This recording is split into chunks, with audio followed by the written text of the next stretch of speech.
Arribem a la fi d'aquest any 2023, un any que ha vengut marcat, com sabeu, per diverses eleccions en l'àmbit local, autonòmic i nacional.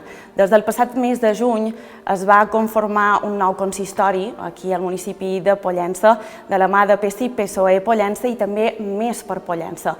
És per això que avui volem posar punt i final en aquest 2023 parlant amb el batlle de Pollença, Martí Marc. Com va? Molt bé, com estàs? Primer de tot, m'agradaria que aquesta xerrada fos bastant propera. Per tant, vostè a tu, Martí. Jo m'agrada més de tu.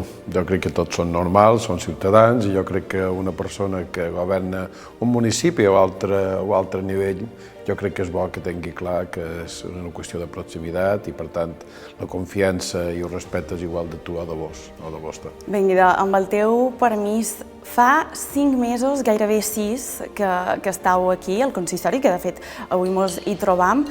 Conta'm, com està sent aquesta arribada? Ja ho heu aterrat? Com està anant tot, segons la direcció que teníeu pensada? Ha estat un aterratge dur, intens. Sí? La veritat és que jo sabia que, evidentment, l'administració local és una administració distinta que una administració autonòmica, però la veritat és que ha estat 6 mesos, gairebé, com tu dius, en què hem hagut de fer moltes coses, no? I, a més, la pressió concreta, els ciutadans que de cada vegada te demanen més coses, la gent que ve aquí, els problemes que estan en marxa, que has de donar resposta, la pròpia dinàmica municipal, el fet de tenir clar quin és l'organigrama que has de tenir, tot això ha fet que hem estat uns mesos en què per una part havíem de definir el full de ruta que havíem de tenir, havíem de cohesionar la coalició, vull dir, perquè evidentment venim de 2 partits distints i això significava posar-nos d'acord, tenir confiança i tenir clar entre tots cap on anàvem, no? I per altra banda, és evident, i això jo crec que és important, hi ha totes les incerteses que suposen no conèixer totes les variables d'un ajuntament. A més, hem hagut de fer molta de feina per una qüestió molt clara, no? És a dir, la gent necessita ja respostes concretes.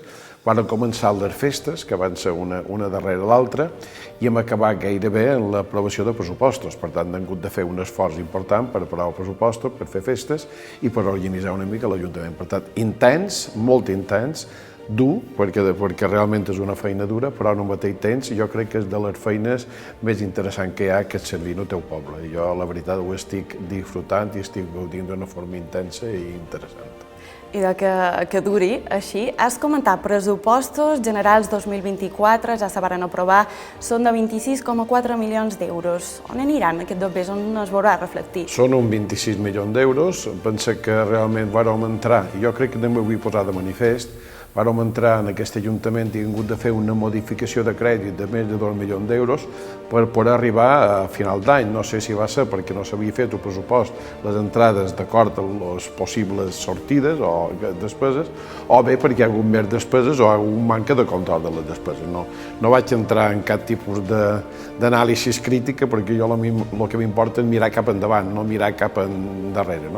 Nosaltres hem fet aquest pressupost amb una idea molt clara.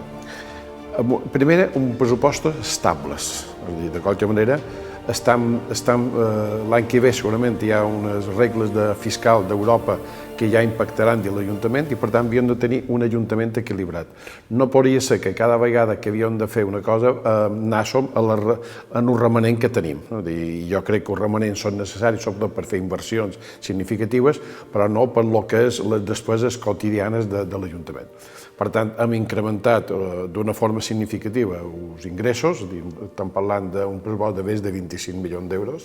S'ha incrementat, de fet, en respecte a l'exercici 2023, en 2,6 milions. Sí, per tant, i pensa que realment crec que s'ha incrementat més perquè han hagut d'incrementar el pressupost del 23 que no havien arribat a assolir un nivell d'entrada i sortides adequades.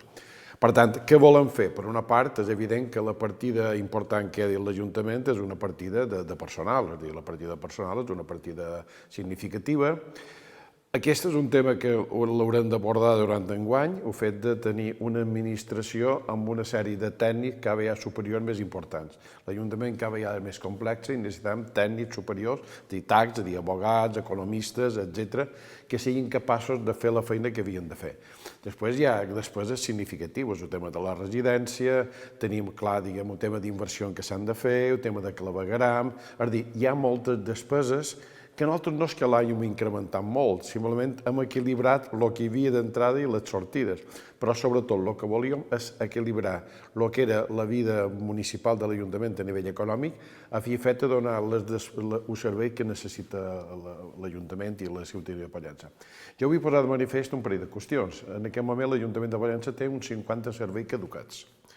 I això, tenir serveis caducats, té un problema de que ens costa més. Per tant, un objectiu que tindrem i que hem posat ja damunt la taula, que de cara a l'any que ve hem de començar a veure quins són uns serveis que hem de licitar com a més prioritaris, a fi efecte que podem tenir manco gastos d'aquests que tenim degut a que no està tot estabilitzat. Per exemple, el tema de la residència, que hem fet ja passes al Consell de Mallorca, a fi efecte de dur a terme la integració, segurament, si és possible, l'any 25, en el Consell, a l'IMAS. Això significarà que potser si ara ens costa 1.100.000 directe a l'Ajuntament, ens costarà molt manco. Això ens pot plantejar de fer tipus d'accions socials o d'altre tipus que poden dur a terme d'una forma clara. Hem de començar a licitar el tema de la neteja.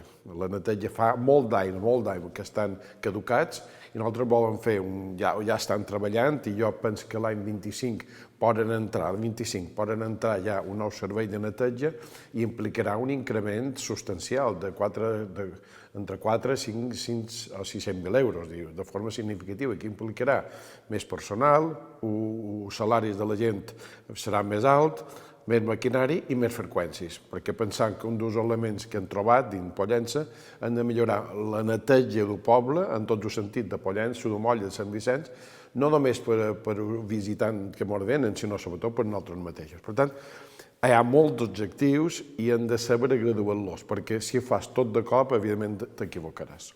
El passat mes de novembre es va fer una modificació dels estatuts d'ENSER per donar un millor servei a la ciutadania. En aquest cas, existiria la possibilitat de municipalitzar el servei de les platges, ja que sabem que la licitació ha acabat enguany. És una possibilitat o no existeix aquesta? Mira, nosaltres vàrem fer la modificació de l'estatut d'ENSER per un parell de qüestions. Una, pensàvem que els estatuts estaven un poc obsolets, perquè estan parlant de 2003, per tant, de 2003 ara han passat 20 anys. Dos, volíem incrementar el número de possibles funcions que pugui tenir ENSER. Això vol dir que l'Ajuntament li ha de fer encomanes de gestió. I tercer, volíem millorar el tema de personal i, per tant, hi havia la possibilitat de contractar un gerent adjunt. En quant a el que tu me demanaves, és evident que nosaltres hem posat com a possibilitat d'ENSER el fet de gestió de les platges, però no estem en aquest moment en aquesta tessitura. Nosaltres, tu ho has dit perfectament, ja la gestió de les platges ha acabat, ho diu l'Associació de Veïnat d'Umoll, en aquest moment estem treballant de bell nova en una nova licitació i nosaltres esperam que a principi de l'any que ve puguem licitar i, per tant, les platges puguin estar gestionades per l'empresa que guanyi d'acord amb la licitació que farem. Per tant, nosaltres el que volem en aquest moment, nosaltres tenim clar que ENSER és un instrument important per tenir una millor serveis a Pollença. Ara té el tema de la recollida de fens, té el tema de l'aigua, però nosaltres volem que tingui altres serveis, el clavegueram, que li hem donat un camí de gestió, la neteja de camins i altres coses. Per exemple, també hi ha la possibilitat del tema de pàrquing i nosaltres sabem que si al final la justícia ens dona la raó, la gestió del pàrquing de Formentor la faria aquesta empresa i així successivament. Per tant, volem fer una empresa eficaç del segle XXI. Avui hem tingut Consell d'Administració i hem aprovat que hi hagi un gerent adjunt i, a més, un jurista i un enginyer tècnic, de cara a posar ENSER en una empresa ja del segle XXI, d'acord amb la necessitat que té aquest poble quant a recollida de fens i altres tipus de coses. Per tant, crec que anem en aquesta direcció. Molt bé, anem amb altres qüestions. Els famosos punts negres. Cada legislatura sempre es prometen aquestes esperades rotondes, que una, recordam, seria a l'entrada del polígon i l'altra a la intersecció de Cala Sant Vicenç. Arribaran aquest 2024 o va per llarg? Mira, això també hi ha una rotonda a l'entrada de Pollença, són les 3 rotondes. Jo ja m'he reunit un parell de vegades, perquè jo, una cosa que ho he dit i ho repeteix, jo la meva política és anar a negociar. Amb això no trobaran confrontació en les institucions, aniran a negociació, diàleg i cerca de solucions. Ja m'he reunit un parell de vegades per el tema de les famoses rotondes, que en veritat la legislatura passada s'havien de fer, i cal dir que hi havia 2 rotondes amb projectes fets. I ara faltava el tercer, que és el de Cala Sant Vicenç, i la idea, que m'han diu el dirigent del Consell, és que se pugui licitar uns projectes definitius, el 24, a fi fet que el 25 se puguin executar. Per tant, seria el 25-26 que les rotondes entrarien en vigor. Són necessaris perquè a nivell de seguretat les dades diuen que és una part de carretera bastant insegura. Sobretot la sortida del polígon és molt perillosa i la volta cap a Sant Vicent també. Per tant, en aquests moments l'idea és millorar la seguretat. Això vol dir que la velocitat anirà baixant, però jo crec que guanyarem en tranquil·litat. L'únic problema que em varen dir del Consell, s'haurà de planificar molt bé perquè no pot anar en compte de la temporada turística, de qualsevol manera. Per tant, són 3 rotondes i si la passada legislatura, en lloc de voler fer les 3 rotondes de col, les haguéssim fet separadament, segurament ara hi hauria qualque rotonda. Però bueno, això és aigua passada i el que és important és mirar cap a un futur. Jo som optimista i jo crec que el que m'han dit ho dirigent del Consell actual. Parlant de temes importants que han d'arribar, podríem xerrar hores, perquè aquest 2023 l'han marcat moltíssims temes, però, per exemple, de quin parlaries, quin destacaries, Martí? Tenim el tema del PAC, tenim el tema de la construcció de la nova escoleta, Formentor, Hotel Formentor, compta'm. El Formentor, per sort, no el construïm nosaltres, tot això, no? Però bé, tu has dit 2 temes importants. Jo, des del primer moment, el tema de la construcció del PAC, que tots sabem que té una història llarga, però jo mir cap endavant, l'anterior govern de les Illes Balears va deixar el projecte fet i a més amb un pressupost ja tancat, ja s'ha licitat, se va licitar, hi ha una empresa i pel que m'ha dit el director general d'IBSalut, a principi de gener realment començaran les obres del PAC que duraran uns 14 mesos, si no hi ha aquest tipus de retard. Això vol dir que mes de maig-juny de l'any 25 estarà en marxa i això és important perquè posarà, Pollença, des del punt de vista sanitari, en unes condicions adequades. En un mateix temps, quan vaig xerrar i he tingut bastantes reunions amb el director general d'IBSalut, evidentment a nosaltres ens interessa també la reforma de la unitat bàsica del Port de Pollença, que necessita un pot de mà de metge. És molt més fàcil, és molt més econòmic, no suposa tanta inversió, que pensa que la inversió en UPAC són més de 4 milions. Jo estic convençut que la unitat bàsica del Port poden ser 600.000 euros. Nosaltres ja hem dit que hi començaríem i no veia que comencen a fer feina d'UPAC, nosaltres començarem a treballar en el tema de la unitat bàsica del moll. I a més, això significa que com que UPAC vell, UPAC actual, per dir de qualsevol manera, ja estan treballant què farem amb ell, perquè això formarà part del patrimoni municipal i això significa que la nostra idea és que sigui un espai per servei social, o centre de dia, o el que són els serveis administratius de serveis socials, o les dues coses, perquè nosaltres, però, ho hem de saber ja, perquè en funció de quan comenci ja volen tenir un projecte, a fi i efecte que quan el PAC actual passi en el PAC nou, ja poden licitar les obres i poden fer un PAC que tingui unes funcions concretes. I l'escoleta, jo crec que malauradament l'escoleta se va arredar molt, en aquest moment ja estem a punt de licitar un projecte i direcció de l'escoleta, que són més de 200.000 euros, que varen fer una modificació de crèdit al respecte, i després, una vegada que hi hagi un projecte, se licitarà el projecte definitiu a fi i efecte que a setembre de l'any 25 això pugui estar en marxa. Per tant, hem de fer via perquè, jo dic, torno a repetir, i me sap greu dir-ho, se va perdre molt de temps innecessàriament lligant l'escoleta en opac. I això jo crec que va ser un error, i jo ja ho vaig dir, quan era conseller, vaig dir que era un error i que no... Però bueno, ara estem fent feina perquè això sigui possible el 26. També tenim un tanatori que el varen licitar, ja ha quedat desert, tot això.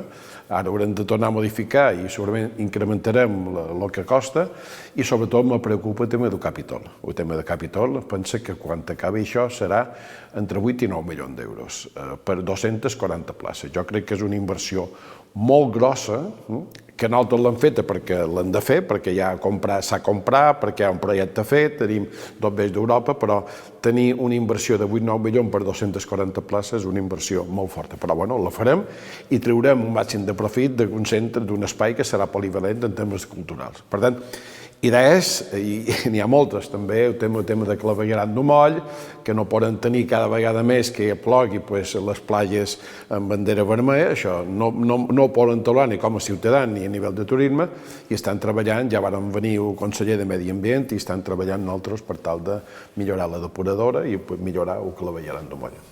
I doncs estan fent feina en tots aquests projectes. Com he comentat, podríem parlar hores al respecte, però anem a furgar un poc més a la personal. Tenim propòsits d'any nou? Mira, jo som una persona que m'agrada la gestió, la veritat no ho he dit, i ara que no mos escolta ningú, o dues o tres persones en aquests moments, jo no m'havia plantejat presentar-me a Batlle, vull dir, mai. Ha estat qüestió de la vida és un atzar, no? I jo, propòsit que tinc, l'únic que tinc, dos propòsits. Per una part, que l'Ajuntament funcioni millor. Jo crec que és la nostra obligació que tenim l'equip de govern actual, que estan cohesionats, que treballem, que poden tenir les nostres diferències i matisos, això és la vida, evidentment, però millorar el funcionament de l'Ajuntament i els seus serveis. Aquest jo crec que ha de ser l'objectiu clar de qualsevol governant. Tenim un gran recut de fer al respecte i ens agradaria fer-ho amb el màxim consens. I després tenim un altre objectiu per jo, és que hi hagi, de qualsevol manera, cada vegada més que tinguem una visió dels problemes i que hi hagi una comunicació molt clara entre la ciutadania i l'Ajuntament. Només podem millorar l'Ajuntament i els seus serveis si tenim aquest feedback, aquesta comunicació. I crec que si estàs en contacte amb la gent, jo procuro anar quasi per tot, escolto molt, jo crec que un dirigent qualsevol ha de fer una escolta activa, ha de ser molt humil, ha de ser poc prepotent, ha de tenir capacitat de veure que la gent té les seves raons i que és una mica l'objectiu que tenim. I això és el que farem, de qualsevol manera. I estan treballant seriament amb moltes dificultats, perquè hi ha moltes dificultats i moltes incerteses. No sabem de cara a l'any que ve com serà la regla fiscal d'Europa que afectarà l'Ajuntament, però nosaltres tenim un equip que està treballant i sobretot tenim tècnics que ens ajuden en tots els sentits. Com definiries amb una paraula aquest 2023? Jo el definiria, he dit una paraula, molt intens. Intens, però en el mateix temps molt gratificant. La veritat, les dues coses a mi...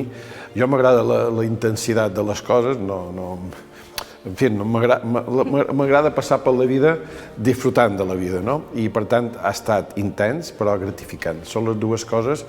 I després, en el final, cada vegada que penses el que fas, penses en la responsabilitat que has assumit. I cada vegada, cada dia que passa, ets més conscient de la responsabilitat, ets més conscient dels errors que hi ha, de totes les coses que falten per fer. Quan vas per un carrer veus faroles que no funcionen, veus clots, veus herbes, veus realment arbres que s'han d'assecar, s'han de podar. És a dir, cada vegada ets més conscient d'això, però jo crec que si hi ha aquesta intensitat, en fi, que sigui gratificant i sigui responsable, jo crec que són els tres eixos que te fan avançar en tranquil·litat. La intensitat, gratificació i responsabilitat, que en tens molta, Martí. Ara sí, vols aprofitar, ja que ens trobam en dies de Nadal, per enviar un missatge als pollancins i pollancines? Què els diries? Jo simplement les diria que aprofitin aquestes dates, que per alguns, ho he dit moltes vegades, per alguns són dates alegres, per alguns són dates tristes, perquè estem mantenint aquesta nostàlgia de la pèrdua de persones estimades i tot això, que disfruten del dia a dia. Jo crec que la vida és curta i l'hem de viure, com deia fer amb intensitat i crec que aquestes festes a vegades ens tornen a element de la infància, element de retrobament amb familiars, amb amics, amb companys. Jo crec que l'hem de viure amb alegria, l'hem de viure amb sinceritat, hem de disfrutar d'aquestes petites coses. És veritat que també hem d'anar alerta, veure massa, ho dic perquè a vegades són moments en què ens poden passar de frenada, i sobretot, torno a repetir, que confiïn, és a dir, que jo crec que han de confiar en si mateixos, jo crec que l'idea de que tothom confiï en si mateix i que siguin crítics a l'Ajuntament. Jo crec que han de ser crítics, és a dir, la ciutadania no ha de donar ditades de mel, la ciutadania ha de fer aquelles reivindicacions, aquelles crítiques, perquè això ens ajuda a avançar. És a dir, la comoditat és molt fàcil, tot d'una ens quedam un poc còmodes, no? I per tant jo les diria que disfrutin ara d'aquestes festes, però que siguin crítics a l'Ajuntament. Jo crec que això és important. I del que he dit, moltíssimes gràcies per aquesta xerrada. No sé si vols afegir alguna cosa que hagi quedat pendent. Gràcies a un mitjan de comunicació, perquè som Pollença, perquè jo crec que tenir mitjans que en el mateix temps ens donin la possibilitat d'una comunicació, una informació a la ciutadania és important. Jo crec que a vegades les institucions a vegades són un poc transparents, un poc tancades, i jo crec que hi hagi mitjans que donen una informació, jo crec que ens ajuda de qualsevol manera a veure el que arriba a la gent i el que no arriba. Des de l'Ajuntament no podríem arribar a tota la ciutadania que ho fem a través d'un mitjà de comunicació que hi ha a Pollença, que n'hi ha un parell. I de Martí Marc, batlle de Pollença, moltíssimes gràcies per atendre'ns, i els pollencins només els hi podem dir que hem fet aquest petit balanç del 2023 i que molt d'anys i molt bones festes a tothom.